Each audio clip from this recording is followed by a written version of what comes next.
Ladies and gentlemen, good day and welcome to the Q4 and FY'25 earnings conference call hosted by RateGain Travel Technologies.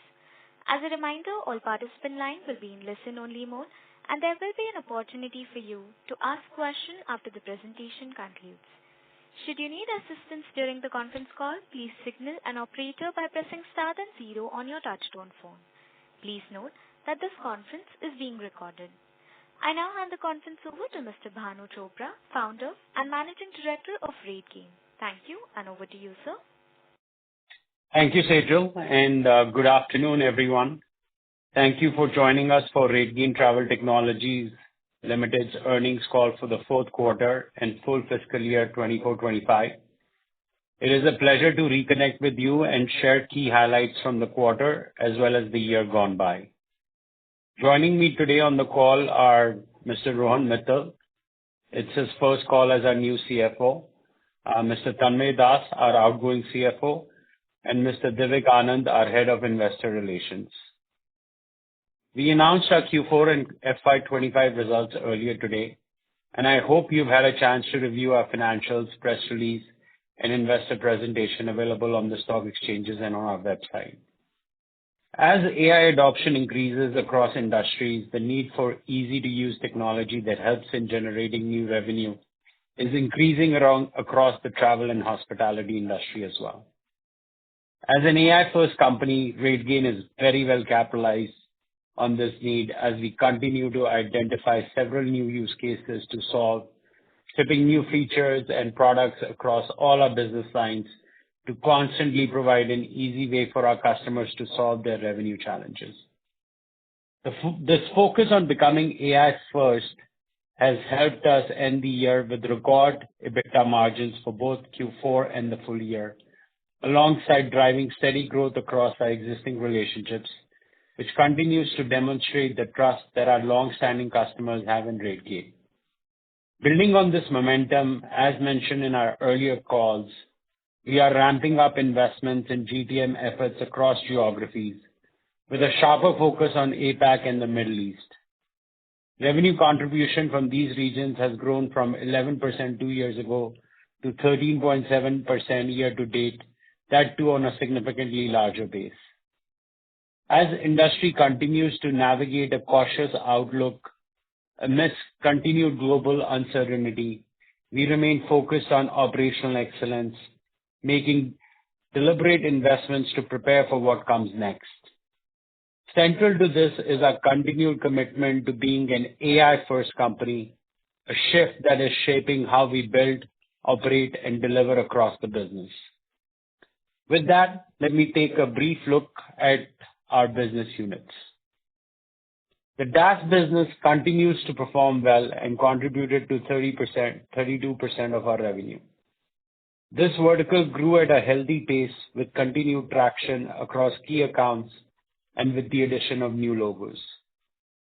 The airline segment led the way with major renewals and new signings, including multi-year agreements with some of the industry's biggest names. We also continue to gain traction amongst a host of mid-size airlines we have partnered with over the past year, along with key national carriers across Asia. Hotel, car rental, and OTA segments saw steady activity as we continue to make inroads with key clients and deepen our presence. Our ability to process and analyze large volumes in data in real time continues to be a big differentiator and has really allowed us to build a leadership position within this segment as we continue to see incremental opportunities with key accounts. Our distribution business remains stable for the third consecutive quarter. We continue to remain the top technology provider that has been consistently recognized by all top OTAs, meta search providers including Booking.com, Expedia, Agoda, Google, Trip.com, Microsoft, and much more as a preferred technology partner. We also closed a large enterprise deal with a global travel tech provider owned by one of the largest software companies in the world. This multi-year relationship will drive significant growth to our distribution business. We continue to see opportunities with large chains to enable further connectivity for them as they undertake digital transformation and have a healthy pipeline of conversations underway. For Uno, we see good traction across small to mid-sized chains across Middle East and APAC to further scale this up in the coming quarters. In MarTech, we continue to deliver strong performance, contributing 47.6% of our total revenue. Adara remains a key growth driver, signing new contracts and healthy renewal rates with leading DMOs, financial institutions, hotel groups, airlines, and entertainment parks. By leveraging real-time travel intent data, Adara enables brands to target the right audience at the right time, optimizing their marketing efforts across channels and devices. This empowers our clients to deliver more personalized, effective campaigns and drive stronger ROI. We're placing a strong focus on driving growth in the European and Asian markets, where Demand Booster is gaining strong traction, particularly as part of our integrated Uno bundle. We continue to drive innovations that align with our vision of building an integrated technology stack to enable our customers to acquire guests, retain and engage them, and do a wallet share expansion with them. Let's now talk about the innovations driving our commitment to becoming an AI-first organization. In our annual survey with New York University through the state of distribution, we found there are three big challenges facing hotels today. Number one, hotels struggle in integrating technologies and getting a single view of their efforts. Number two, getting higher ROI from the digital marketing efforts. Number three, training team members to deliver higher outcomes. Number four, manual management of rates and rate parity violations. To help hotels tackle these challenges, we launched multiple new products last year. Last year, we launched Uno, our AI-powered hotel commerce cloud, which is our integrated NevMax platform designed to power every step of the guest journey. Integrated, easy to use, quick to implement, Uno helps hotels to get a single view of their revenue across all channels seamlessly.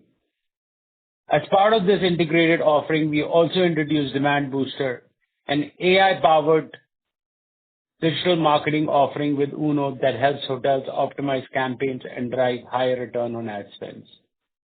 Most recently, we launched two very innovative solutions. According to our study with New York University State of Distribution, 18% of hotel reservations still come through phone calls. Yet for the longest time, calling a hotel has been associated with long wait times, repeated transfers, and having to explain the same request multiple times, often resulting in guest frustration and in some cases, a lost booking altogether. So we are solving this with Viva, the world's first CRS integrated AI voice agent designed to help hotels convert more bookings, reduce missed opportunities, and strengthen guest engagement by engaging guests in over 18 plus languages, answering common and complex queries, processing reservations, and confirming bookings. While many voice solutions exist in the market, Viva stands out as the only solution that uses generative AI built on top of OpenAI integrated directly with the hotel's CRS to help hotels quickly onboard it and start making bookings. Hotels will now save time and effort of training new team members, as well as ensure there's no revenue leakage. In addition to this, a very big problem for hotels over the last decades has been overbookings and rate parity violations. This issue has existed due to outdated technology, which sends a lot of junk updates to OTAs. As OTAs process these junk updates, there is mismatch between inventory and rates, leading to overbookings and parity issues. RateGain has used AI to solve this problem with a new product called Smart ARI, our innovative AI-powered ARI management engine designed to streamline how hotels manage and update their availability, rates, and inventory across OTAs and demand partners. While Smart ARI helps hotels, it will also help OTAs and demand partners reduce IT spends and fewer updates to process, saving costs and getting updates in real time.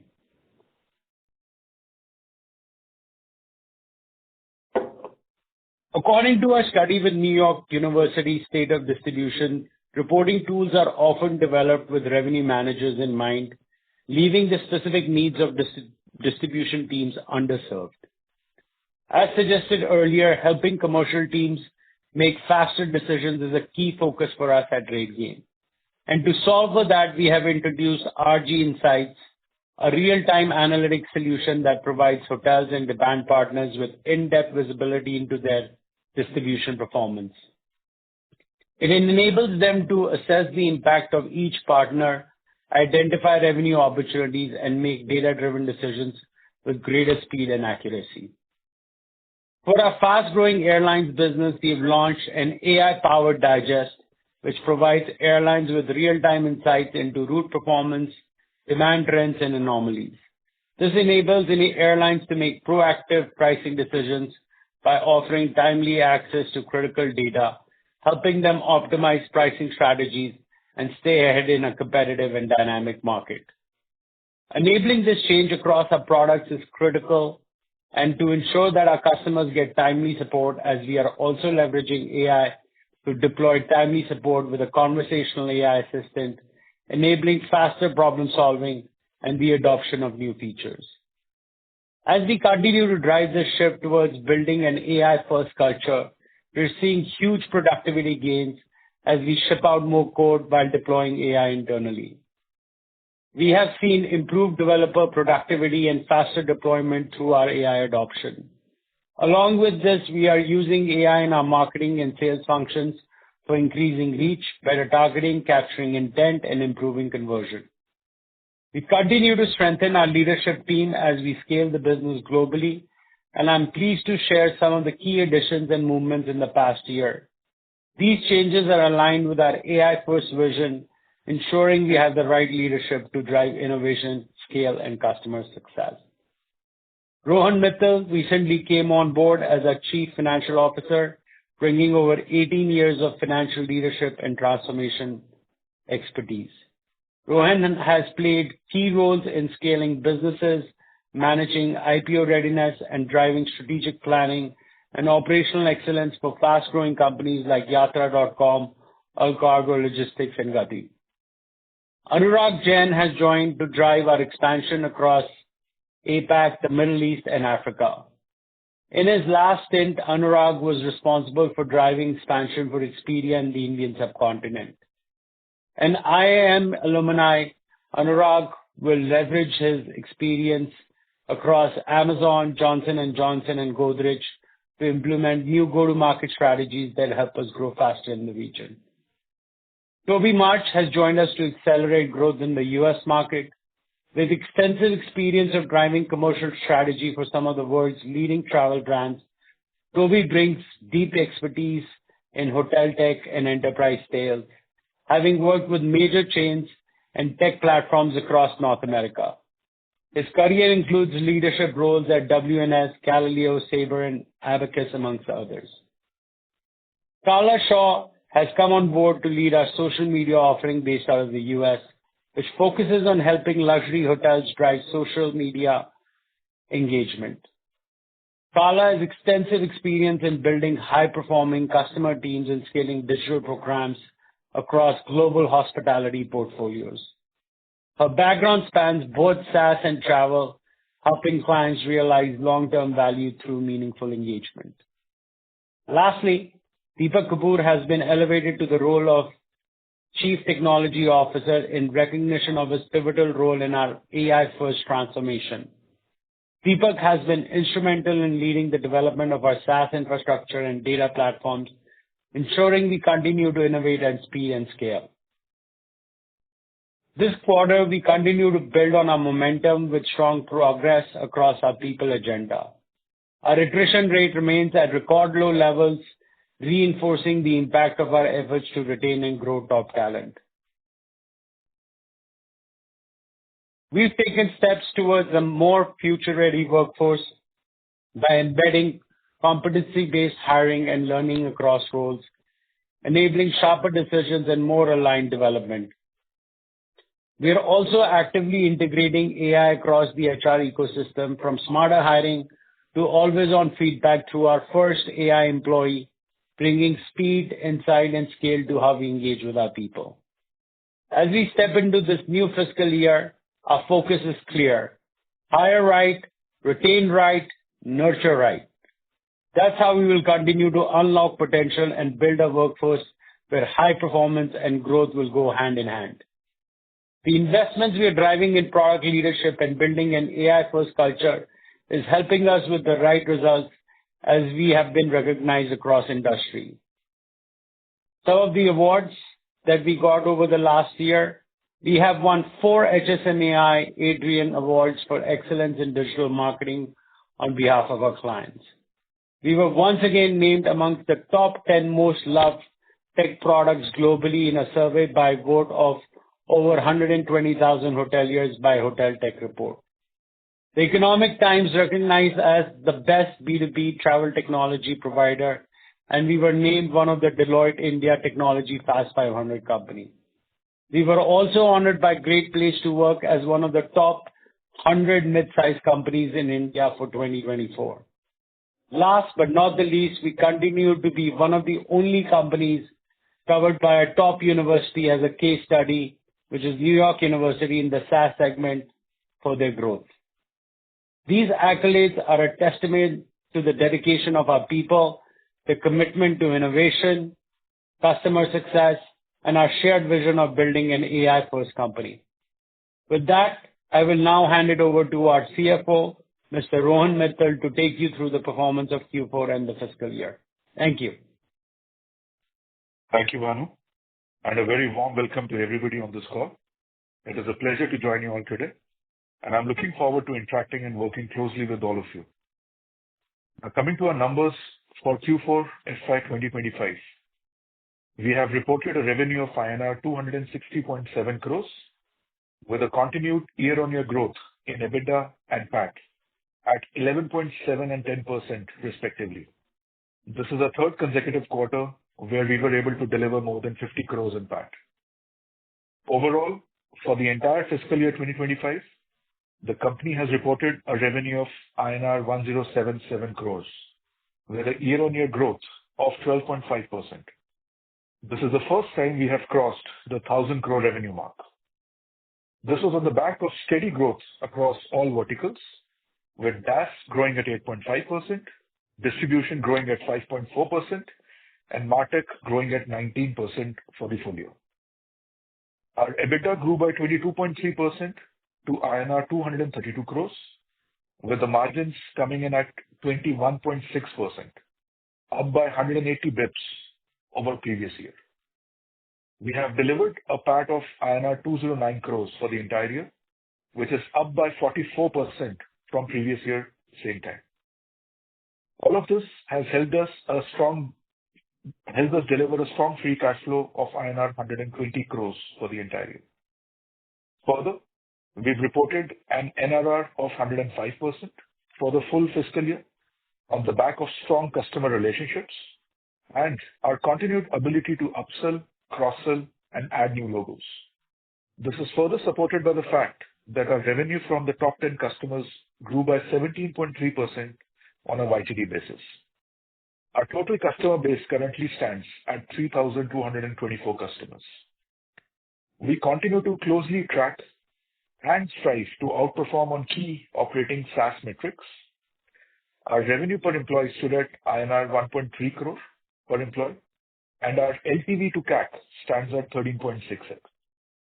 With continued traction across key customer segments and geographies, we have built a healthy pipeline of about INR 516 crores. We continue to have a strong balance sheet with our net worth currently at INR 1,682 crores and our cash and cash equivalent balance at 1,267 crores. Further, I'm also happy to report improved traction and growth in the APAC and Middle East geographies over the past year, a great outcome based on the investments we've made in expanding our GTM teams in these geographies over the last few months. As we continue to navigate an evolving demand environment, the management and the board have approved the plan to ramp up investments in the coming year across both AI native products as well as GTM. These investments should enable us to capture the opportunity ahead of us by enhancing our market reach and customer engagement, thereby driving long-term value creation. Last but not the least, inorganic growth remains a key value enabler for us, and we continue to have conversations with prospects. We remain keen to consummate deals that will meet our risk and valuation parameters. With that, I would like to conclude our prepared remarks. Happy to open the floor for questions. Thank you. Thank you very much. We will now begin the question and answer session. Anyone who wishes to ask a question may press star and one on their touchtone telephone. If you wish to remove yourself from the question queue, you may press star and two. Participants are requested to use handsets while asking a question. Ladies and gentlemen, we will wait for a moment while the question queue assembles.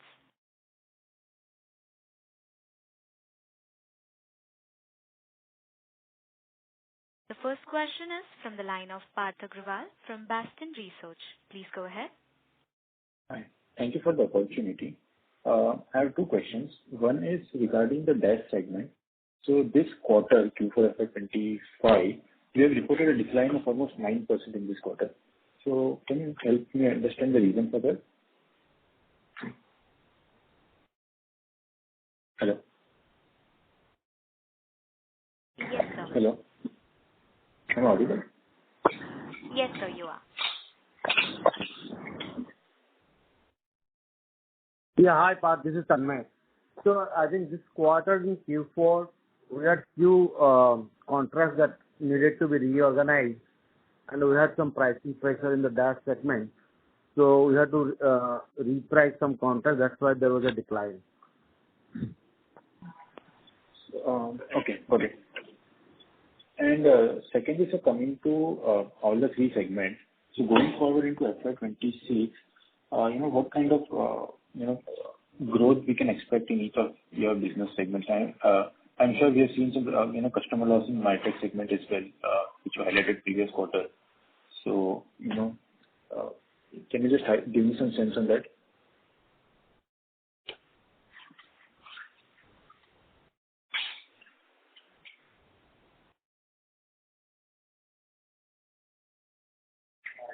Yeah, hi. So on the growth, as Rohan indicated in his opening remarks, so this year is going to be a year of investments. We want to accelerate our focus on GTM, especially, we're basically hiring more people, etc., across all the three geographies, APAC, US and Europe, with a larger focus on APAC because we see a huge amount of growth potential. And we believe that the growth will be single digit this year because the impact of new sales is on revenue is usually lagging, and it can lag anywhere between 1 to 4 quarters. So as I've indicated earlier, also the focus is really to increase the new sales, the new bookings amount, which we didn't do very well on last year. And we want to make it more predictable because in the past it has been also quite dependent on 1 or 2 big deals. This year we are very, very close to signing a couple of big deals, but we want to, going forward, make it, a predictable engine, and thus we are making investments. So net, I believe that we should be able to get to about 6 to 8% growth this year. And with the investments that we are making into GTM, my view is over a 3-year period, we want to beat the rule of 40, which is an aggregate of our growth and our EBITDA margin. And as we continue to sort of grow and invest in our GTM, I'm very, very confident that we can get, into high double-digit growth rates organically. And hopefully with, some of the opportunities we're chasing on the M&A side, that would be additional growth.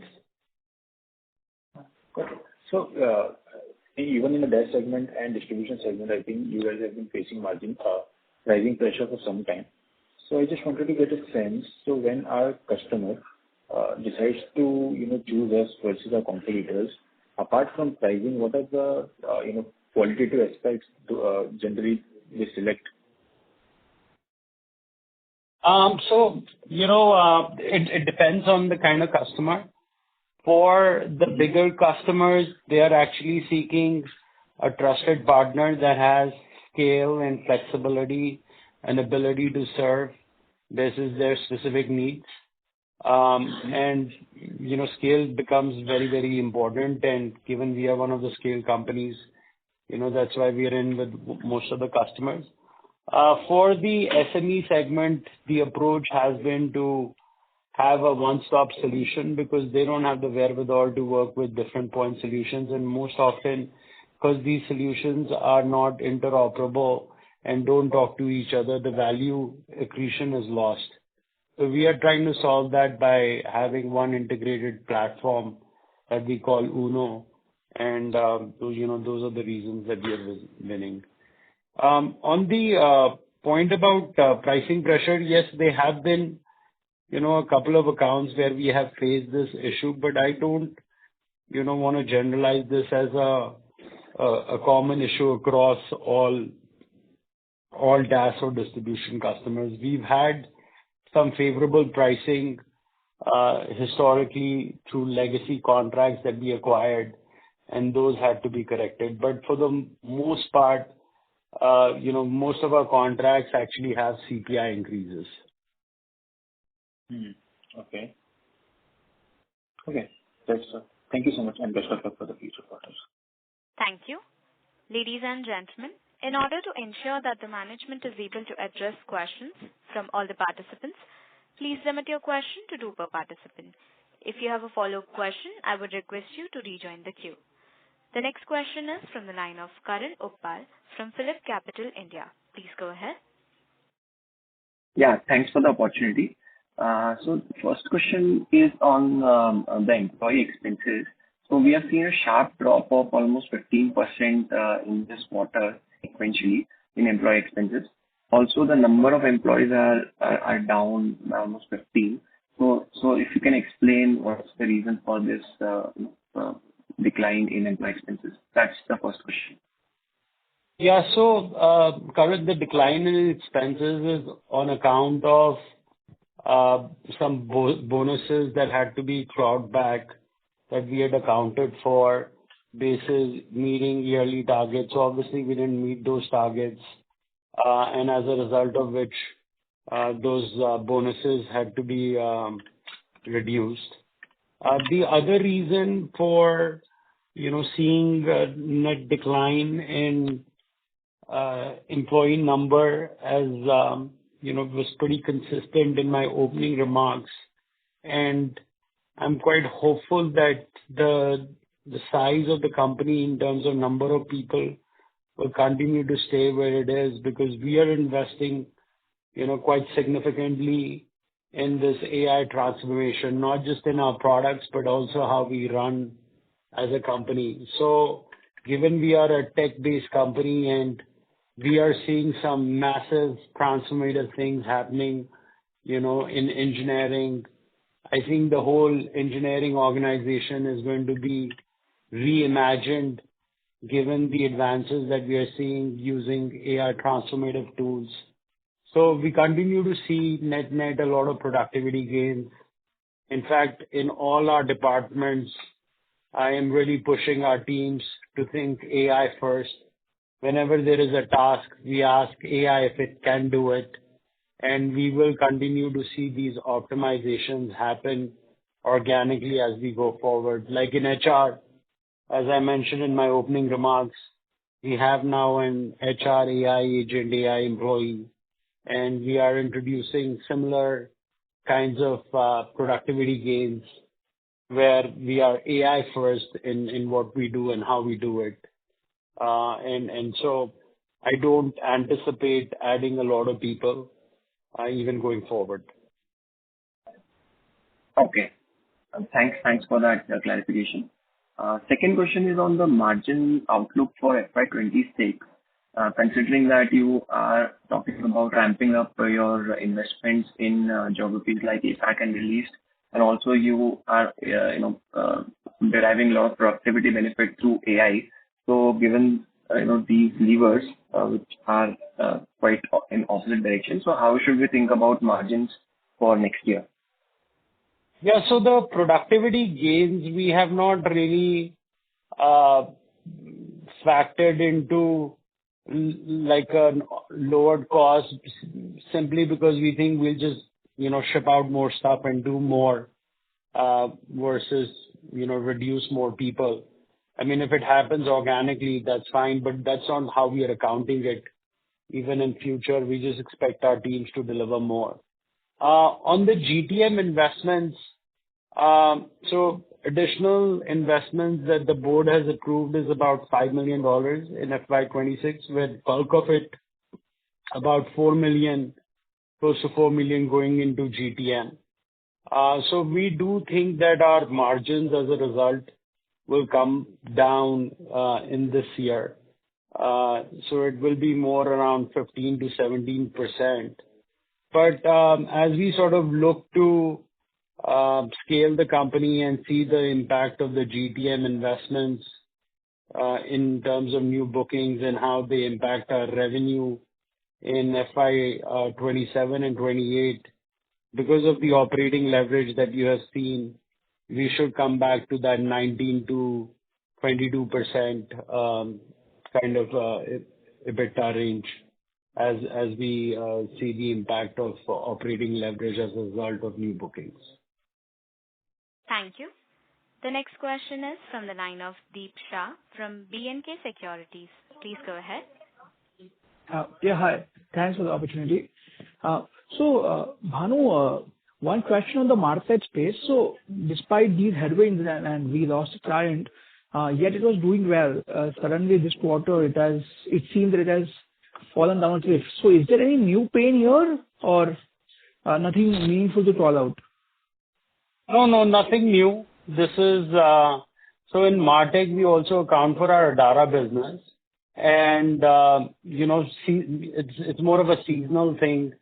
The first quarter, calendar quarter in Adara is usually softer than the Q4 of the calendar year. And as it's because of that, you're seeing that softness, but it's a seasonal thing. There is nothing new to report. In fact, I continue to feel very, very bullish about our MarTech business. Adara is doing significantly well. And, barring that big customer loss that we had in Demand Booster, we continue to see traction. The only thing to call out will be our social media offering, which has been struggling over the last sort of 2-3 years. And, we brought in like a new GM, new leader to sort of lead that business, and we are integrating it to being part of our full MarTech stack.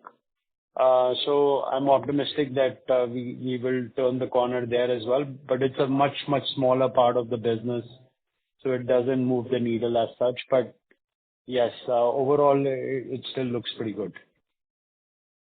Understood. That is all from my side. Thank you. Thank you. The next question is from the line of Anmol Garg from DAM Capital. Please go ahead. Yeah, hi. Thanks for the opportunity. A couple of questions. Firstly, wanted to understand that since the last 2 years, our LTV to CAC ratio is coming down for the company as a whole. So, and this is despite Adara having relatively larger and longer duration clients. So, is it because that our focus has somewhere shifted to smaller hotels or smaller clients overall, and the churn is relatively higher over there?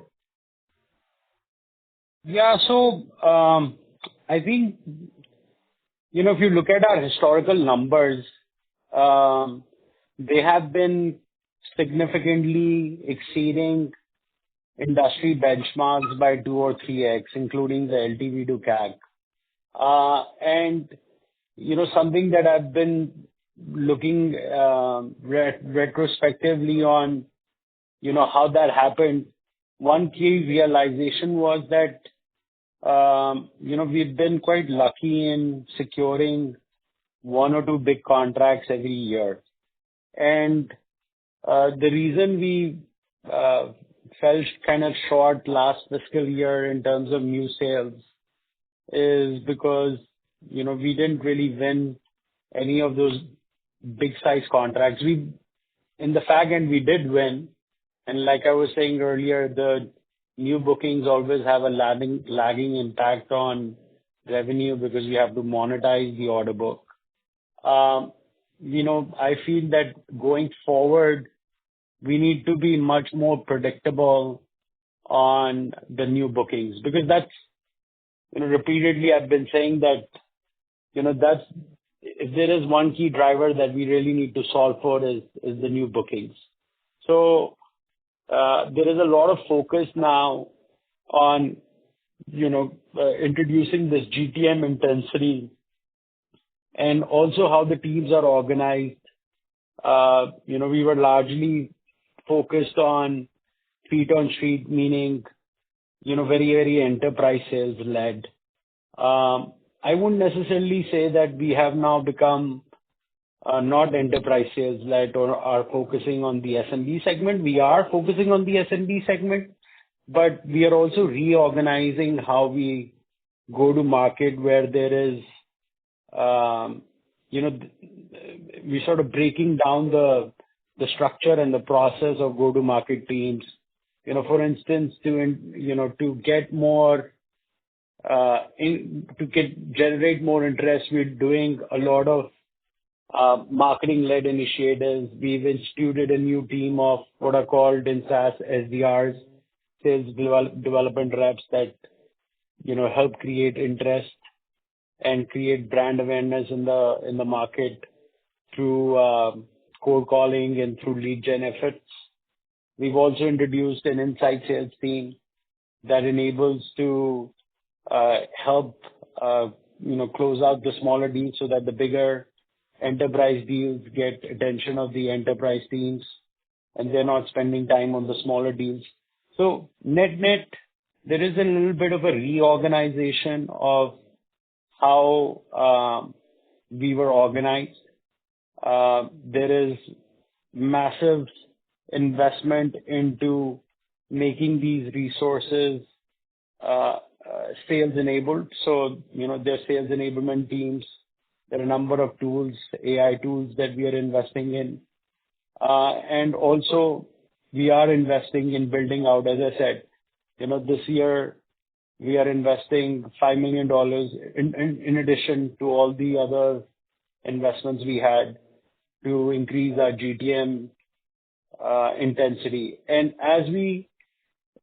I think it's a very modest amount of investment. And as we begin to see results of these investments, my goal is to continue to invest and aim for much higher growth because I know we haven't delivered on the overall promise of the growth narrative that we had stated a couple of years ago, but I do not believe for a minute that the opportunity has diminished.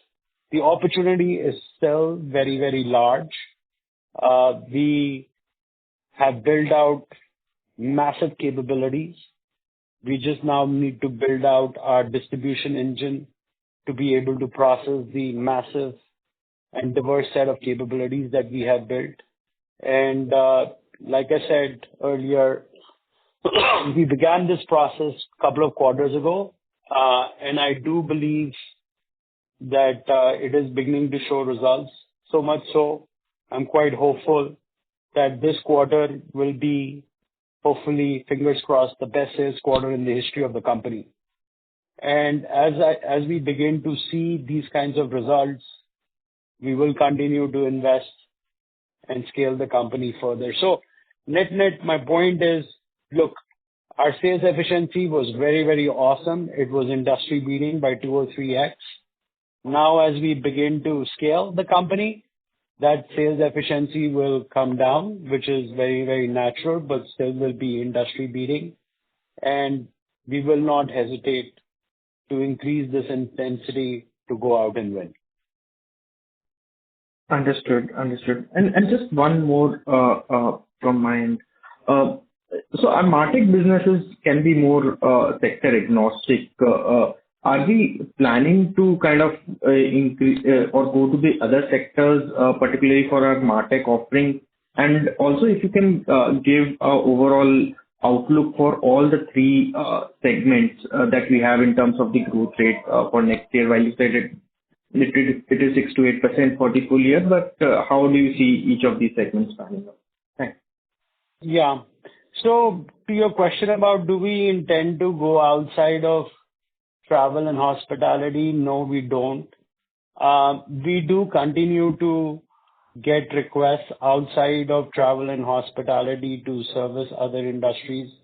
Like our travel intent data is something that is of huge amount of interest to a number of industries, and we are not proactive but reactive to service those requests. Very recently, we had requests from some very, very large financial institutions on a lot of the pricing data because a lot of hedge funds are very keen to use that data to, decide on their investment strategy. So we proactively don't go after these, but reactively we do address them. But we are very clear on our strategy, which is to be very focused on travel and hospitality because our TAM is fairly large and we haven't penetrated it. It's about 7-8 billion and the company is quite, small compared to the opportunity that exists. And we need to keep our heads down and stay very, very focused. Your second question about what is the growth that I see across different segments. So on DaaS and MarTech, we will have double-digit growth. I don't want to put the exact numbers in a broader call right now because of the sensitivity and competition intel, etc. Our distribution business is, projected to be going a bit negative. This is because of a couple of things that have happened. I think one was, which is something that we have already indicated to the market, is a big account, a big OTA that is part of a big, larger OTA group and is going to be sunset. And we had significant volumes going through that OTA, which will continue to sunset, and it is projected that this year it will be completely sunset. The second reason is there was one of these other legacy contracts where we had favorable pricing from the time of the acquisition of Disco that we had to renegotiate. So we were in good luck for a number of years, but we had to relook at given the long-term nature of the partnership that we enjoy with this particular client. However, again, I will go back and say, although distribution is the smallest and is showing a decline in this current year, but I remain quite optimistic given the investments that we are doing and our focus that this will eventually be the fast-growing segment for us. So the current participant has got disconnected. Should we move on to the next question? Okay. Yes, please. The next question is from the line of Pankaj Sood from Satya Wealth. Please go ahead. Yeah, hi. So thanks for the opportunity. So I would like to know, is there any revision to our FY'27 guidance of 2,000 crores top line when FY'25 has been subdued and Sorry to interrupt, sir. I would request you to please use your handset. Your audio is not clear. Can you hear me now? Yes, sir. Can you please repeat your question? Thank you. Yes, sure. So is there any revision to our FY'27 guidance of 2,000 crores top line since FY'25 has been subdued for us and we almost need to clock in 36-37% CAGR for the next 2 years? Yeah, so as I indicated earlier, there is a revision in the sense that, we are, for this current year, it's a year of investment. And like I said, new bookings have a lagging impact of 2-3 quarters usually. And so if this year we continue to produce the bookings that we intend to through our GTM investments, it should show up results in FY'27 and FY'28. Our aspiration is obviously to be north of 20% organic growth, but I feel quite confident that we should get, to mid to high teens, given the investments we are doing. So, we are building the sales engine, but it's probably prudent to have a discussion on it a quarter or two down the line to see the kind of results that we are seeing and give you a more updated status. But we're going in a very, very deliberate and calibrated manner on how we will increase these investments. So like I said, we began this process 2 quarters ago. It's showing very good signs with the potential of this quarter being the best sales quarter in the history of the company. But I don't yet feel comfortable that it is completely predictable. And I want to make sure that that happens before we continue to invest and accelerate. So we'll do this in a calibrated fashion and, would be able to come back and give you a more revised guidance as we go along here. Okay, sure. And my second question is on the capital allocation part. Okay. So, currently, I think we have around 1,200 to 1,300 crores cash on the books, right? So what is the acquisitions are we looking at in terms of size? Like our last acquisition was approximately $16 million. And now even if we go for 3 times bigger, 50 million will still be left with almost 800 crores of cash on our books. So what's the thinking on that part? So we are very, very active on the M&A side, and we continue to evaluate different assets that fit our product roadmap and our strategic assets for the long-term growth of the company. We are seeing assets in sort of different ticket sizes. There are some bigger opportunities that are available as well, and we are evaluating those. But I've seen this cycle play out in the past as well, where there were a couple of years we didn't do anything, and then we did a bunch of stuff in quick succession.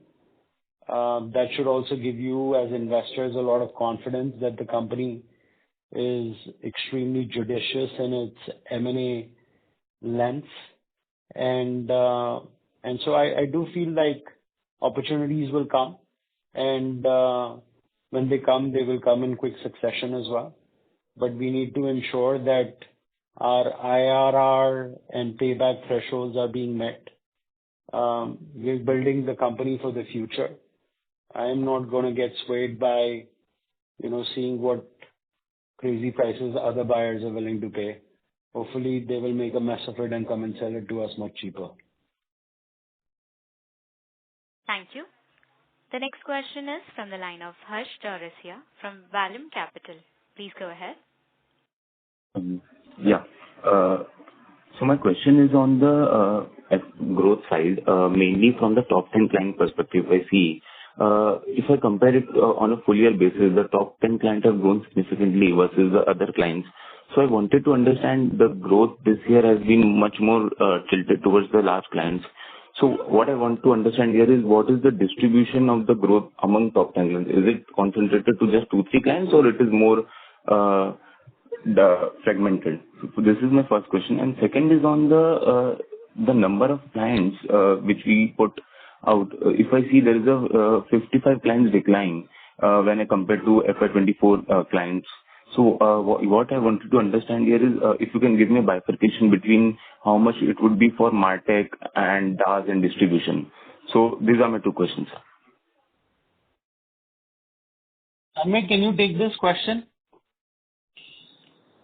Yeah, sure. I think most of our bigger clients have grown quite well.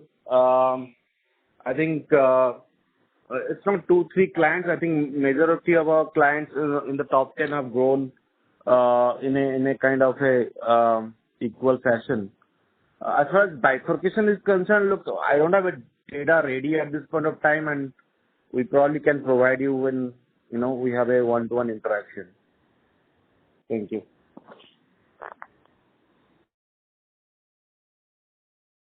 So does that answer your question? Due to no response from the current participant, we will move on to the next participant. The next question is from the line of Pronal Nandu from Edelweiss Public Alternatives. Please go ahead. Yeah, thank you for giving me the opportunity. So Bhanu, first a clarification, right? First you mentioned that you're looking at a 6 to 8% growth. Then in a subsequent mention, we mentioned that we are looking at mid to high teens. So what is the top line growth that in FY'26 one should be looking at? And just a broader question on the growth, right? Even in the last 5 years, we have grown at 20%, despite one of them being the COVID year. And as early as last year, we were very confident about this 2,000 crore number in 3 years' time, right? So what has changed in our reading of the market, either on the sales side, right, the kind of effort that is required on the sales side, as well as on some of these products that we have, right? We call it adult, teenagers and kids, right, in some sense. So you talked a lot on the sales side of things, but could you also touch base on, what has something changed in terms of how our products are progressing across their life cycle, right? So just, in 1 year, a lot has changed for us, right, in terms of the outlook for the company, at least in the near term. So can you just help us, your understanding about all these issues? Yeah. So, a good question. The first point about clarification of top line growth, it is 6 to 8% for FY'26.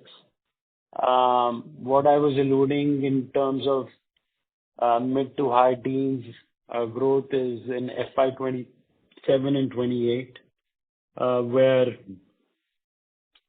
the investments that we are making in GTM will begin to show results in the next couple of years, as I have repeated on the call that the new bookings have a lagging impact on revenue. Now your question on what has really changed that has kind of changed the outlook of the company. So I would say that, in terms of the opportunity, nothing has changed. I think there are a couple of things that have happened. I think there have been some execution challenges. US was a very, very important market and is a very important market. And, frankly, we lost a year and a half there because we didn't have the right leadership from a sales perspective. In the APAC region, similarly, our senior commercial leader, we lost her to cancer, and we had to find somebody else. So, there have been some people changes that had to be done, execution challenges that we are solving for. I think the other thing is, in terms of the outlook that we had given, maybe we underestimated the effort involved, especially from, new sales perspective. And I think we were always doing really, really well. Something asked about the LTV to the CAC, and, our sales and marketing costs as a percentage of revenue, they're quite modest compared to our other SaaS peers. And we felt that that sales efficiency that we had could continue to operate in that fashion. And when I look back, I do feel that we were consistently winning large deals, which helped that. And my view on looking at those large deals is to look at them as cherry on top, but have like a very predictable engine that continues to have a momentum of deals coming in irrespective of a large deal or not. So I'm quite confident we will solve for that. I am very confident about a lot of the investments that we have done.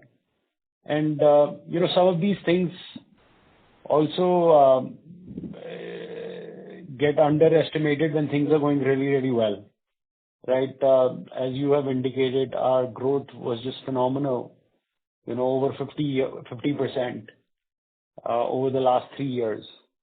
And when there are structural and fundamental issues, when the going is good and it's not addressed, they come back to bite you, and that's what seems to be happening. And but it's okay. I think we are all in it for the long term.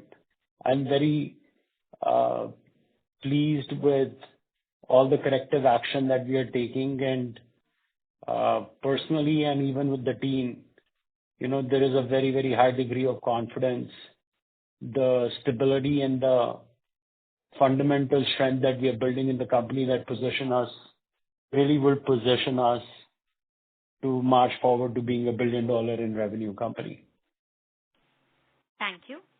Ladies and gentlemen, that was the last question for today. I now hand the conference over to Mr. Bhanu Chopra for closing comments.